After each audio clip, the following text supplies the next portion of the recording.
Shalom puji Tuhan, salam sejahtera dalam nama Tuhan kita Yesus Kristus. Hari ini kita akan belajar bersama-sama tentang penggunaan media dan teknologi pembelajaran, khususnya dalam pendidikan agama Kristen di sekolah.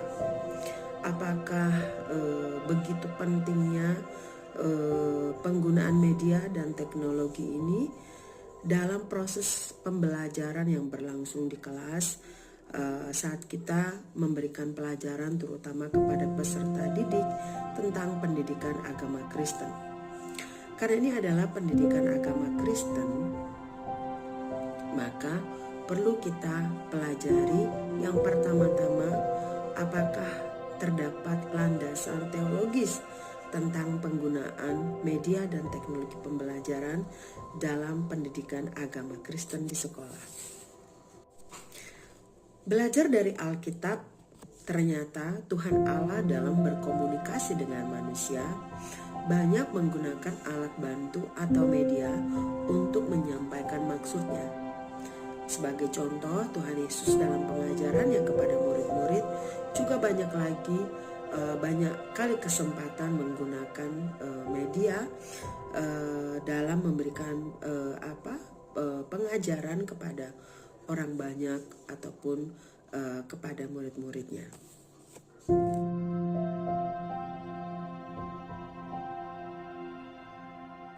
Yang pertama adalah melalui wahyu.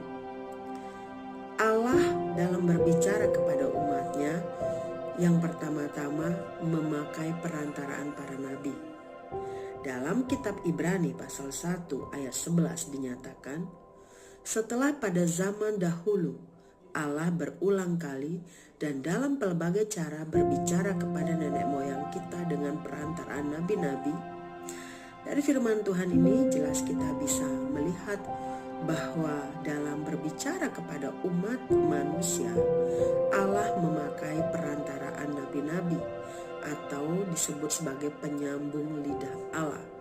Kita bisa melihat banyak sekali nabi-nabi besar maupun nabi-nabi kecil dalam Alkitab Perjanjian Lama, di mana Allah memakai mereka untuk berbicara kepada bangsa pilihan Tuhan. Kemudian di pasal yang sama, Ibrani pasal 1 ayat 2 dituliskan demikian. Maka pada zaman akhir ini Ia telah berbicara kepada kita dengan perantaran anaknya yang telah Ia tetapkan sebagai yang berhak menerima segala yang ada. Oleh Dia Allah telah menjadikan alam semesta. Pada zaman setelah perjanjian lama, Allah berbicara kepada umatnya dengan memakai perantaraan dirinya sendiri yang telah menjadi manusia, yaitu Yesus Kristus yang lahir melalui perantaraan perawan Maria. Nah, di sini kita bisa melihat bahwa Allah tidak berhenti berusaha untuk berbicara kepada umatnya. Setelah berbicara dengan memakai perantaraan para nabi, Allah berbicara sendiri, Allah berinkarnasi sendiri untuk berbicara kepada umatnya, yaitu melalui Tuhan kita, Yesus Kristus. Kemudian tidak hanya berhenti di situ saja, Allah dalam berbicara kepada umatnya, pertama-tama memakai perantaraan para nabi, kemudian dirinya sendiri Ia turun ke dunia ini, supaya tidak ada satupun yang binasa, melainkan semua orang beroleh hidup yang kekal. Kemudian pada saat zaman Tuhan Yesus ada di bumi ini, Dia pun memakai perantaraan atau media dalam berbicara kepada murid-muridnya ataupun kepada orang banyak. Yang pertama-tama Allah atau Tuhan kita Yesus Kristus dalam berbicara atau mengajar kepada orang banyak sering sekali menggunakan perumpamaan atau majas, metafora. Bisa kita lihat dalam kitab Matius pasal 13, kitab Markus pasal 13 juga, kitab Lukas pasal 5 ayat 36, kitab Yohanes pasal 10 ayat 6 adalah contoh-contoh di mana Tuhan berbicara kepada umatnya dengan memakai perumpamaan atas kejadian sehari-hari, sehingga umat atau orang banyak lebih mengerti apa yang dimaksudkan oleh Tuhan dengan memakai perumpamaan-perumpamaan ya atas kehidupan atau kejadian sehari-hari yang mudah sekali ditemukan. Kemudian yang kedua, selain dengan menggunakan perumpamaan, Yesus juga menggunakan media benda atau objek dalam berbicara baik kepada murid-muridnya maupun kepada orang banyak. Tentu yang pertama-tama Tuhan Yesus menuliskan atau dengan Taurat atau kitab suci. Di dalam Alkitab Perjanjian Lama kita bisa baca dalam kitab Keluaran pasal 31 ayat 18, Allah berbicara kepada umatnya dengan memberikan 2 loh batu kepada Musa yang di dalamnya berisi tentang Taurat, hukum atau perintah Tuhan untuk ditaati oleh umat Israel. Kemudian dalam kitab Timotius pasal 3 ayat 16, Tuhan Yesus berkata bahwa segala tulisan yang diilhamkan Allah, dalam artian bahwa semua tulisan-tulisan yang dibukukan oleh murid-muridnya dalam keempat Injil maupun dalam setiap tulisan Rasul Paulus dalam Alkitab Perjanjian Lama, itu semua adalah tulisan-tulisan yang diilhamkan oleh Allah, oleh Roh Kudus untuk memperbaiki kesalahan, mendidik orang, mengajar orang, memperbaiki kelakuan, sehingga umat-umatnya boleh hari ke hari makin serupa segambar dengan Tuhan. Kemudian yang kedua, Tuhan Yesus juga menggunakan media benda seperti garam, pelita, terang, atau juga memakai benda koin atau uang bahwa umat Tuhan harus tunduk kepada pemerintahan yang ada. Kemudian Tuhan Yesus juga menggunakan media bunga, burung, dan sebagainya. Sehingga dalam pengajarannya orang banyak lebih mengerti, lebih cepat menangkap ketika Tuhan menggunakan media-media benda-benda atau objek-objek ini dalam pengajarannya. Sebenarnya kenapa kita harus menggunakan media ataupun dalam zaman sekarang teknologi dalam proses pembelajaran di kelas? Karena ada berbagai macam tipe atau gaya belajar siswa yang dilatar belakangi oleh karakteristik atau latar belakang peserta didik itu sendiri, sehingga para pendidik atau para guru mereka harus bisa melihat bahwa berbagai peserta didik ini memiliki latar belakang yang berbeda-beda, memiliki kemampuan belajar yang berbeda-beda, memiliki tipe atau gaya belajar yang berbeda-beda. Yang pertama, dapat kita lihat atau kita golongkan gaya belajar visual. Nah, siswa yang memiliki gaya belajar visual memanfaatkan indera penglihatan sehingga mereka lebih mudah memahami materi-materi yang melibatkan panca indera penglihatan. Misalkan ketika pendidik memberikan materi melalui gambar, diagram, dan warna. Kemudian yang kedua, gaya belajar auditori. Di sini peserta didik mengandalkan pendengaran.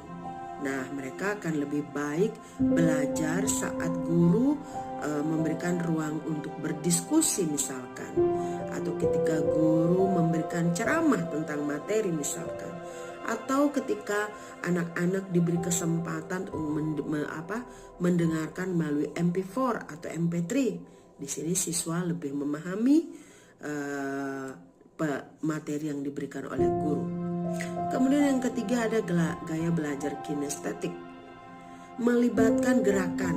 Nah, siswa belajar lebih efektif dengan praktek langsung dan pengalaman fisik. Artinya mereka lebih mudah memahami pembelajaran ketika melibatkan gerakan atau ketika tubuh mereka diajak untuk bergerak. Selanjutnya yang keempat adalah gaya belajar global. Nah, siswa pada gaya belajar ini, ia bisa memahami informasi secara keseluruhan. Ia bisa melihat hubungan antar konsep, misalkan dengan melibatkan visual, ataupun audio, ataupun dengan bergerak. Nah, siswa pada golongan gaya belajar ini sangat mudah memahami sekalipun melibatkan ketiga gaya belajar tersebut. Yang kelima adalah gaya belajar analitik. Pada tahapan ini, seorang siswa telah belajar menganalisis informasi secara rinci dan terstruktur. Nah, siswa yang memiliki gaya belajar ini cenderung adalah siswa yang sangat detail sekali dengan informasi-informasi yang ia terima. Selanjutnya ada beberapa lagi gaya atau tipe belajar siswa yang bisa digolongkan atau bisa dilihat melalui karakteristik dari cara mereka memahami materi pembelajaran. Yang pertama, gaya belajar soliter. Nah, di sini siswa lebih suka belajar secara individu atau menyendiri, kebalikan daripada gaya belajar sosial. Di sini guru bisa memberikan tugas, misalkan membuat buku harian, atau dia bisa memecahkan masalah secara individual. Biasanya siswa seperti ini lebih suka belajar sendiri daripada bersama-sama. Ia lebih memahami, ia lebih tenang, lebih rileks ketika dia belajar sendiri. Selanjutnya gaya belajar pembelajar alam. Siswa yang termasuk dalam tipe ini suka sekali belajar di luar ruangan kelas, misalnya dengan menjelajah alam. Siswa seperti ini menyukai sekali untuk berada di alam. Nah, karena itu para pendidik perlu memahami peserta didik yang berada pada gaya belajar pembelajar alam. Selanjutnya adalah gaya belajar membaca atau menulis. Justru siswa yang ada pada gaya belajar ini, mereka lebih memahami pembelajaran ketika diminta oleh pendidik untuk membaca ataupun untuk menulis.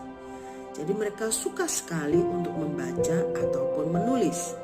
Misalkan dengan melibatkan audio ataupun visual, mereka lebih memahami pembelajaran yang melibatkan tangan mereka, penglihatan mereka, pendengaran mereka, dan mereka suka untuk menuliskannya kembali. Selanjutnya adalah gaya belajar sosial atau linguistik. Ini kebalikan dari gaya belajar soliter tadi. Tipe siswa yang berada pada gaya belajar sosial atau linguistik ini adalah tipe siswa yang suka berdiskusi atau suka bekerja secara berkelompok. Ia suka bekerja sama dengan teman-temannya. Nah, di sini guru dapat memotivasi tim pembelajar ini dengan menggunakan permainan peran, bermain drama misalkan, atau berbagai aktivitas komunikasi, seperti mendorong siswa untuk mengajukan pertanyaan, berbagi cerita atau pengalaman, dan lain sebagainya.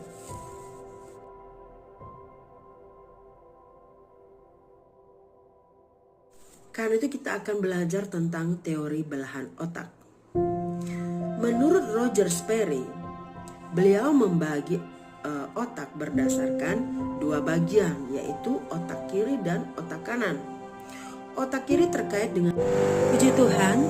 Selanjutnya kita akan membahas tentang teori kerucut pengalaman Edgar Dale. Teori kerucut ini menggambarkan bagaimana pengalaman belajar beragam dari yang paling konkret hingga yang paling abstrak.